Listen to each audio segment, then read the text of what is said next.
আমরা দাঁড়িয়ে আছি অজয় নদীর উপরে তৈরি অজয় ব্রিজে। ইতিহাস বা ভূগোলে পড়লে সেই জিনিসটা যখন চোখে দেখা যায় অনেক সুন্দর লাগে। আর ভিউটা যে এত সুন্দর, এখানে যেটা রয়েছে এখান থেকে দেখলাম ট্রেন যাচ্ছে, এটাকে লোকাল ভাষায় 32 শাখো বলে। আর খুব সুন্দর, সবার মানে পিসির কাছে শুনলাম যে এখানে নাকি চোরাবালি আছে। আর এখন তো অনেক জল নাকি থাকে না, একদমই প্রায় শুকিয়ে যায়। না, অসাধারণ ভিউ।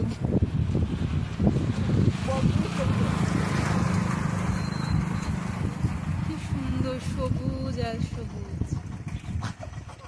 একটা স্নিগ্ধ সুন্দর, আর মন প্রাণ জুড়িয়ে যায়। দারুণ ভাব।